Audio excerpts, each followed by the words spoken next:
اللہ اکبر. رب تبارک و تعالیٰ کی بارگاہ میں اولیاء کہیں گے مولا جانا تو ہے لیکن جاتے اس لیے نہیں کہ جن لوگوں نے ہم سے پیار کیا, دنیا میں ہم سے رشتے جوڑے, ہمارے نام سے کانفرنسیں کی, ہمارے نام سے جلسے کیے, ہمارے عرس کیے, ہمارے لیے چادر گاگر کر کے بدنام ہوتے تھے, مولا آج ان کو چھوڑ کر کیسے جائیں گے؟ ارشاد ہوگا آج ان کا عمل نہیں دیکھتا, تمہارے عمل کے صدقے جس کو چاہو جنت میں ساتھ لے جاؤ, ساتھ لے جاؤ. بخاری شریف کی حدیث کی ترجمانی کی ہے. بخاری اس لیے پیش کی ہے تاکہ کسی کو شک نہ رہے. بخاری اس لیے پیش کی تاکہ کسی کو شک نہ رہے. اللہ فرمائے گا لے جاؤ ساتھ میں. توجہ ہے آپ کی, اس کی شرح کر رہا ہوں. اللہ اکبر. پھر وہ کہیں گے اے فلاں, وہ ایسے نہیں کہیں گے چلو چلو چلو جنت میں چلو, نہیں, وہ اولیاء اللہ ہیں. وہ ایسے چلو چلو نہیں ہے, وہ ایک ایک کا ہاتھ پکڑیں گے, وہ ایک ایک کا ہاتھ پکڑیں گے اور ہاتھ پکڑ کر کے جنت میں لے جائیں گے. آقا حدیث بیان کرتے مسکرانے لگے, اتنی بڑی تعداد میں لے جائیں گے جنت میں کہ جنت کا دروازہ چر چر کرنے لگے گا. چر چر کب کرتا ہے؟ تمہارا مالا, تمہارا اسٹیج جب وزن زیادہ ہو جاتا ہے. کبھی کسی کا سلیب بھی چر چر کرتا ہے؟ سلیب پر 500 5000 لوگوں تو سلیب چر چر نہیں کرتا. ارے تو نے سلیب سیمنٹ کا اتنا مضبوط بنایا, 5000 لوگ بھی ہو تو وہ چر چر نہیں کرے. اللہ نے جنت کتنی مضبوط بنائی ہوگی, وہ جنت کیا ہے اس کا تصور مکمل طور پہ نہیں کر سکتے. آقا فرماتے اتنی تعداد میں لے جائیں گے کہ جنت کا دروازہ چر چر کرنے لگے گا. سوچو تو تعداد کتنی ہوگی.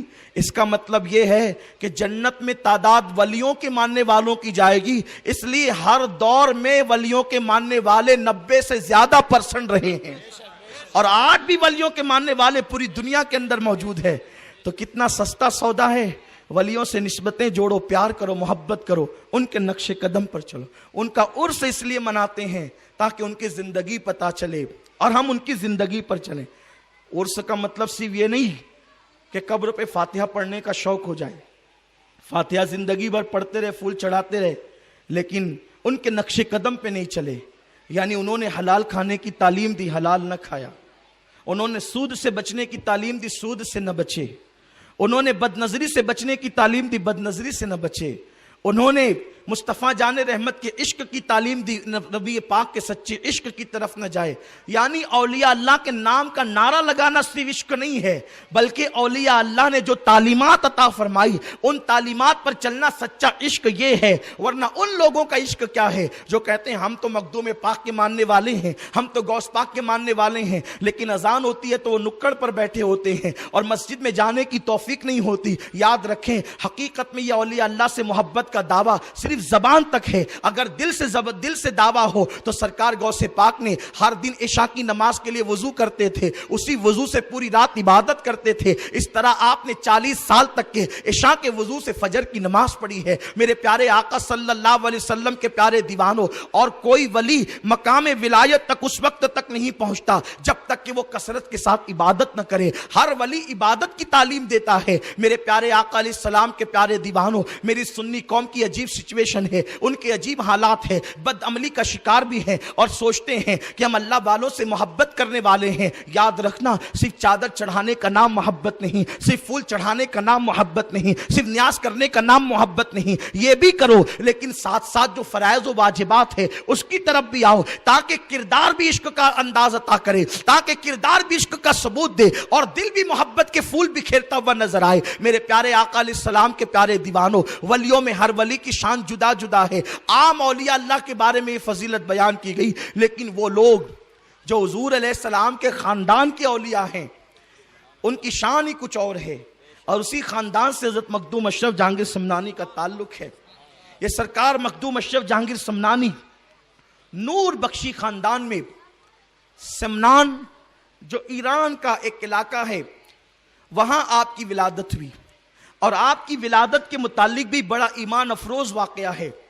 آپ کے ابا جان حضرت ابراہیم نور بخشی یہ وقت کے تاجدار تھے, بادشاہ تھے, اور آپ کو کوئی اولاد نہ تھی, اولاد نہیں تھی، بڑی فکر رہتی تھی کہ اولاد نہیں ہے تو میرا تخت سنبھالے گا کون.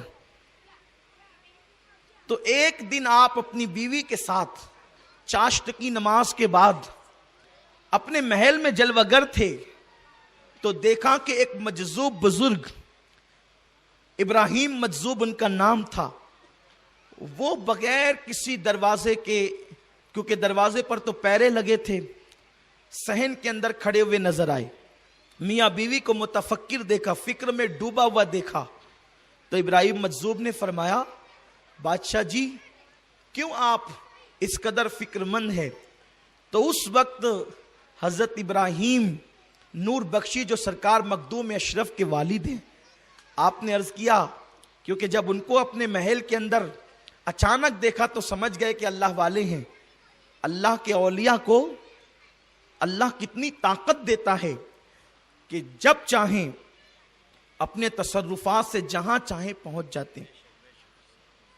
اس پہ بہت سی دلیلیں ہیں، لیکن میں دلیلوں سے صرف نظر کرتے ہوئے مخدوم پاک کی سیرت بیان کرنا چاہتا ہوں. اس کی وجہ صرف ایک دلیل پیش کرتا ہوں کہ ولی کا تصرف اتنا ہے کہ وہ جب چاہیں جہاں چاہیں اپنی ولایت کی طاقت سے، اللہ کی دی ہوئی طاقت سے پہنچ جاتے ہیں. جیسے کہ سورہ نمل کے اندر اللہ پاک نے حضرت آصف ابن برخیہ کا ذکر کیا کہ آصف بن برخیہ پلک کے جھپکتے آپ نے یمن سے جو ہے وہ تخت بلقیس ملک شام میں لا کر کے پیش کر دیا. یہ قرآن میں موجود ہے، یعنی اپنی جگہ سے ہٹے بھی نہیں اور وہ یمن بھی پہنچے، یہاں بھی موجود وہاں بھی موجود، یہاں بھی موجود وہاں بھی موجود. اور یہ کون کہہ رہا ہے؟ قرآن کہہ رہا ہے کہ پلک جھپکتے انہوں نے تخت بلقیس لا کر کے پیش کر دیا. تو یہی عقیدہ قرآن سے ملا ہے کہ اللہ تعالیٰ جس کو طاقت دے، ولایت کی طاقت، تو وہ اپنی طاقت سے جہاں چاہتا ہے پہنچ جاتا ہے. اور جو پہنچ جاتا ہے تو وہ نظر بھی آتا ہے، لیکن نظر آنے کے لیے ایسی نظر چاہیے. وہ تو جلوہ بکھیر رہے ہیں لیکن ہماری نظر کام نہیں کرتی، اور جس پہ کرم ہو جاتا ہے وہ پھر اس کو نظر بھی آتے ہیں. میرے پیارے آقا صلی اللہ علیہ وسلم کے پیارے دیوانوں، تو حضرت ابراہیم نور بخشی سرکار مخدوم اشرف کے والد کہتے ہیں کہ بابا جی بات یہ ہے کہ گھر میں اولاد نہیں ہے، بیٹا چاہیے. تو آپ نے فرمایا کہ جا، میں تجھے بیٹے کی ایک نہیں بلکہ 2 بیٹوں کی تجھے بشارت دیتا ہوں، اور نام بھی عطا فرمایا. ایک کا نام محمد اشرف ہوگا اور دوسرے کا نام محمد عارف ہوگا. آپ غور فرمائیں، 2 بیٹوں کی بشارت دی اور فرمایا جو اشرف ہوگا وہ اپنے وقت کا بہت بڑا ولی ہوگا اور اس کا فیضان مشرق سے لے کر مغرب تک کے جو ہے وہ پھیلے گا اور شمال سے لے کر جنوب تک کے پھیلے گا. آپ غور فرمائیں، لوگ کہتے ہیں کل کیا ہونا ہے یہ کسی کو نہیں پتا.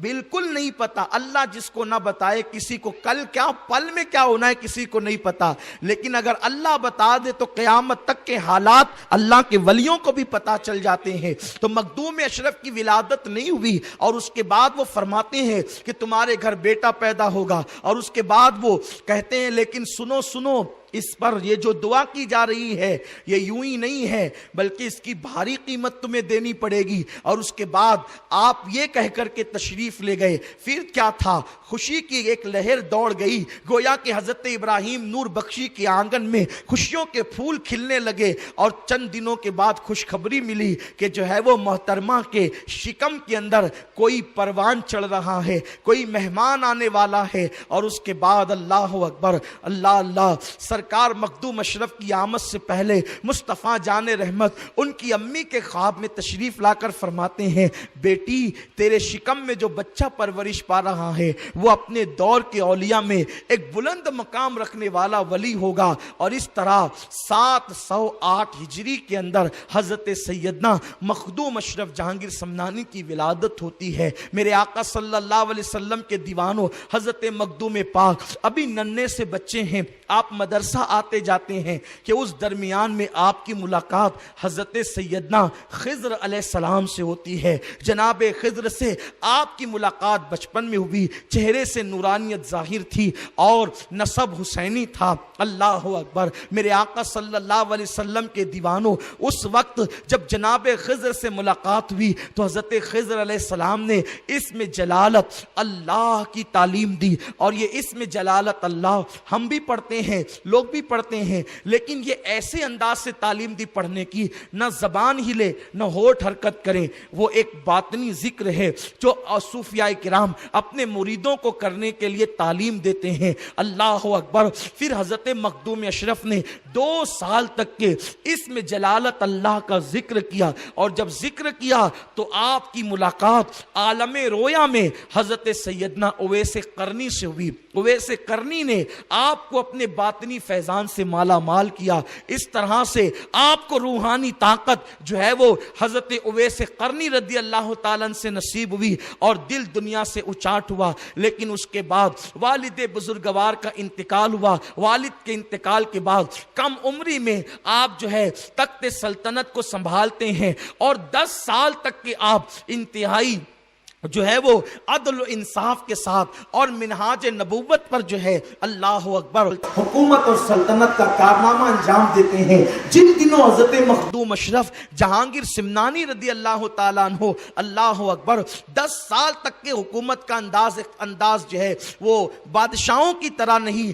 بلکہ صوفیوں کی طرح، اللہ کے برگزیدہ بندوں کی طرح، بلکہ سیدنا فاروق اعظم کے نقش قدم پر چلتے ہوئے جو آپ جو ہے وہ بادشاہی خدمت انجام دے رہے تھے، اس میں آپ نے عدل و انصاف کے بڑے کارنامے انجام دیے. اس سلسلے میں ایک واقعہ عرض کر کے آگے بڑھتا ہوں. حضرت مخدوم پاک اپنے ساتھیوں کے ساتھ شکار پر گئے ہوئے تھے. سپاہ موجود تھی اور آپ شکار کرنا چاہتے تھے. ایسے عالم کے اندر مخدوم پاک کی بارگاہ میں ایک بوڑھی عورت آئی، اور وہ عورت گولن تھی. اس نے عرض کیا، اے بادشاہ، تیرے سپاہی نے ظلم سے میرا دہی چھین لیا اور دہی چھین کر کے کھا گیا. آپ نے فرمایا، کیا تو اس کو پہچانتی ہے؟ اس نے کہا، ہاں، اگر وہ میرے سامنے آئے تو میں اس کو پہچان لوں گی. آپ غور کریں، ہمارے آقاؤں نے جو بادشاہت کی اولیاء اللہ نے وہ کس شان سے کی، عدل و انصاف کے ساتھ کی ہے. اللہ اکبر. کہ اگر کوئی اپنا سپاہی بھی کسی سے ظلمن کو چھین کر کے کھا لے تو کس طریقے سے انصاف دلاتے ہیں. بڑھیا کے لیے سارے سپاہیوں کو جمع کیا، اور اس کے بعد ایک سپاہی کے بارے میں بڑھیا نے کہا، یہ دیکھیے اسی نے میرا دہی کھایا ہے. آپ نے فرمایا، تو نے اس کا دہی کھایا؟ اس نے ڈر کے مارے جھوٹ بولا، نہیں حضرت، میں نے نہیں کھایا. آپ نے فرمایا، رک، اور اس کو فرمایا کہ جا اس جنگل کے اندر دوڑ. 7 چکر لگوائے، اس کو خوب دوڑایا. جب وہ دوڑ چکا تو آپ نے مکھیاں پکڑنے کے لیے کہا. مکھیاں پکڑی گئی اور اس کے منہ میں ڈالا. جب مکھیاں گئی تو چونکہ وہ دوڑتے دوڑتے ہانپ گیا تھا، اور جب منہ میں مکھی گئی تو اس کو الٹی ہوئی، تو الٹی کے اندر اس کا دہی نکلا. تو آپ نے فرمایا، جھوٹ بولتا ہے، اور اس کو سزا دی، اور وہ گولن کو اس کی قیمت ادا فرمائی. اس انصاف کے ساتھ آپ نے 10 سال تک کی حکومت کی. لیکن آپ کا دل دنیا سے اچاٹ ہو گیا تھا. جس دل میں خدا بستا ہے اس دل کے اندر پھر مال کی محبت نہیں ہوتی، اقتدار کی محبت نہیں ہوتی. دیندار طبقہ اللہ کے لیے حکومت اور سلطنت کو ٹھوکر مارتا ہے. اصل دیندار، سچے دیندار وہ ہوتے ہیں، وہ دین کے ذریعے دنیا نہیں کماتے بلکہ دنیا کو ٹھکراتے ہیں، دنیا کو اپنے قریب آنے نہیں دیتے. اور مخدوم پاک کسی طرح کوشش کرتے تھے کہ میں جلد سے جلد حکومت چھوڑ کر کے اس راہ کی طرف بڑھوں جو راستہ مجھے جانا ہے. آپ نے اپنی امی سے کہا، امی، میرا دل اس سے اچاٹ ہو گیا ہے، حکومت و سلطنت سے، میں چھوڑنا چاہتا ہوں. ماں نے آنکھ میں آنسو لائے، کہا، بیٹا اسی دن کا انتظار تھا، کیونکہ تجھے شاید معلوم نہ ہو کہ ہمیں پہلے ہی بتا دیا گیا تھا کہ تو چھوڑ کر کے جائے گا، لیکن اس طرح میں تجھے جانے نہیں دوں گی. بلکہ اگر تو نے جانا ہے تو لاؤ لشکر کے ساتھ جانا، تاکہ میں یہ تصور کروں کہ میرا بیٹا کسی مہم پر جا رہا ہے۔ اور بیٹے سن، اگر تو فاتح بن کر کے نہیں بلکہ میں تجھے دنیا کی زمین کا فاتح بنا کر نہیں بھیج رہی ہوں، بلکہ میں تجھے فاتح نفس بنا کر بھیج رہی ہوں، اس لیے کہ جو نفس کو فتح کر لیتا ہے وہ پوری کائنات کو فتح کر لیتا ہے، کیونکہ مولا علی کا قول ہے، آپ سنیے، اللہ اکبر، مولا کائنات فرماتے ہیں جنت 2 قدم پر ہے، انسان اپنے نفس پر 1 قدم رکھے اور دوسرا قدم وہ جنت میں رکھے۔ آج تو لوگ نفسانی خواہشات میں مبتلا ہیں، نفس کہتا ہے زنا کے مناظر دیکھنا ہے تو میری قوم کے جوان زنا کے مناظر دیکھتے ہیں، نفس کہتا ہے شراب پینا ہے، میری قوم کے جوان شراب پیتے ہیں، نفس کہتا ہے تاش کے پتے کھیلنا ہے، میری قوم کے جوان تاش کے پتے کھیلتے ہیں۔ یاد رکھو، نفس کہتا ہے گناہ کرنا ہے، میری قوم کے جوان گناہ کرتے ہیں۔ جب تک نفس امارہ کی بات مانتے رہو گے اس وقت تک خدا کی رضا حاصل نہیں کرو گے۔ اگر خدا کو منانا ہے تو اپنے نفس کو کچلو، اللہ اکبر، نفس پر پیر رکھو۔ نفس امارہ جن گناہوں کی طرف لے جانا چاہتا ہے اس طرف نہ جاؤ، بلکہ جس طرف خدا بلاتا ہے، اس کا رسول بلاتا ہے، اس طرف جاؤ۔ حضرت مخدوم اشرف جہانگیر سمنانی رضی اللہ تعالیٰ عنہ لشکر کے ساتھ روانہ ہوئے، لیکن چونکہ آپ کو یہ لشکر چھوڑنا بھی تھا، اس لیے آپ یوں کرتے تھے کہ اللہ اکبر، کہیں سوتے تھے اور لشکر سو رہا ہے تو لوگوں کو چھوڑ کر کے نکل جاتے تھے، جو لوگ جگتے رہتے تھے وہ پیچھے آ جاتے تھے، اس طرح چھوڑتے چھوڑتے چھوڑتے چھوڑتے آخر میں آپ اکیلے رہ گئے، اور آپ نے سب سے پہلے یہ ارادہ کیا کہ میں حضور صلی اللہ علیہ وسلم کی بارگاہ میں حاضری دوں گا، حج کروں گا اور مدینہ منورہ حاضری دوں گا۔ حضرت مخدوم اشرف جہانگیر سمنانی رضی اللہ تعالیٰ سفر حج میں تھے، آپ نے حج کیا، اور حج کرنے کے بعد جب آپ مدینہ منورہ جانے لگے تو لوگوں نے آپ سے پوچھا آپ کا نام کیا ہے؟ تو آپ نے فرمایا میرا نام سید محمد اشرف ہے۔ جب آپ نے اپنا نام بتایا تو کچھ لوگ جو قافلے والے تھے وہ لوگ آپ کا مذاق اڑانے لگے، جس کو دیکھو وہ سید ہو جاتا ہے، کوئی بھی سید کہلاتا ہے۔ یعنی یہ فتنہ آج کے دور کا نہیں ہے، جن لوگوں کے خون میں شرافت نہیں ہے وہ سیدوں کو کبھی مانتے ہی نہیں ہیں، ان کو ماننا نہیں ہے تو کہتے ہیں کہ تو اس وقت تو مخدوم اشرف سے چہرہ اتنا خوبصورت تھا کہ آپ کے حسن کی بنیاد پر آپ کی داڑھی بھی سرخ تھی، اور پان اتنا پسند تھا کہ اکثر پان آپ کھاتے تھے، اور پان کھانے کی وجہ سے آپ کے ہونٹ اکثر لال رہتے تھے، سرخی ہوتی تھی۔ آج بھی جو ہے وہ ان کے خاندان کے افراد میں یہ چیز ہمیں نظر آتی ہے، ہونٹوں کی سرخی دیکھ کر مخدومی سرخی کی یاد تازہ ہو جاتی ہے۔ میرے پیارے آقا صلی اللہ علیہ وسلم کے پیارے دیوانوں، تو چونکہ لوگ تانا دیتے ہیں، اور یاد رکھیں جن کے نسب سلامت نہیں وہی سیدوں کی سیادت کا انکار کرتے ہیں، ورنہ جو صالح اور شریف ماں کے بیٹے ہیں انہیں تو جو کہہ دیں ہم سید ہیں وہ مان لیا کرتے ہیں۔ لیکن اگر کربلا میں بھی اگر شرافت نہ ہو تو امام علی مقام کی سیادت پر بھی لوگ سوالیہ نشان کھڑا کرتے ہیں۔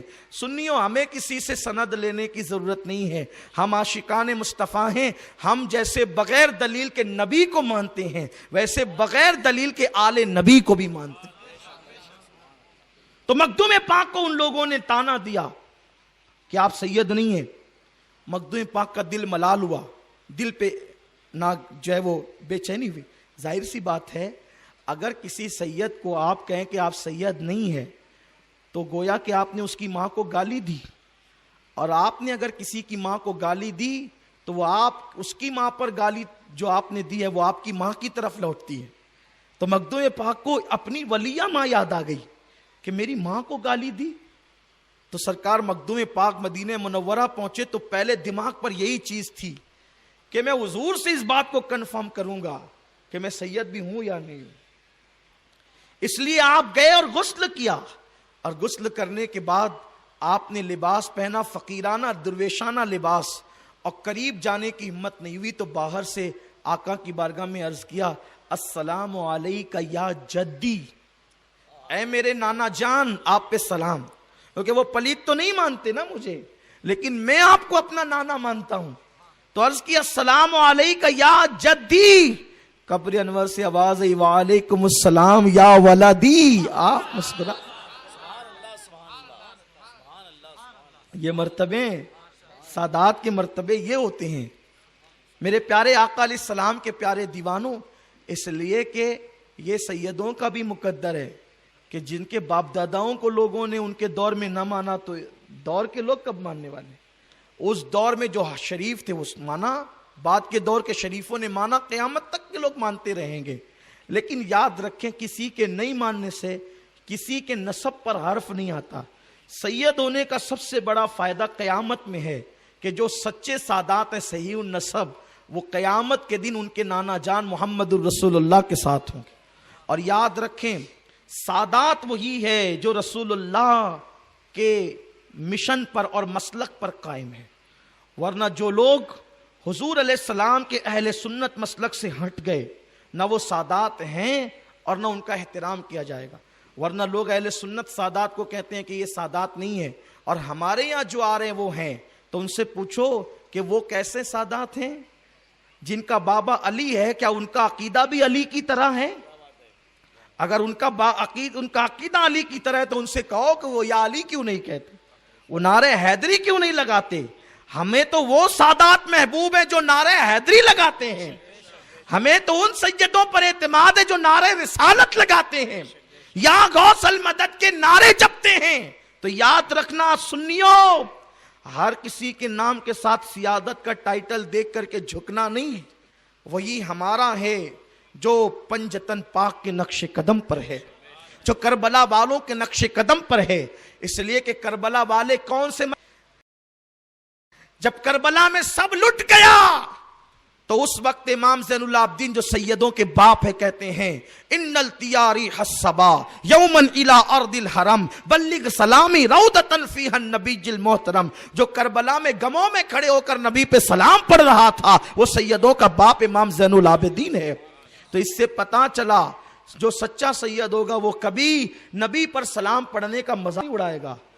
بہرحال گفتگو دور نہ نکلے تو مخدوم اشرف جہانگیر سمنانی نے سلام کیا السلام علیکہ یا جدی، اے میرے نانا جان آپ پہ سلام ہو۔ جواب آیا وعلیکم السلام یا ولدی، اے میرے بیٹے۔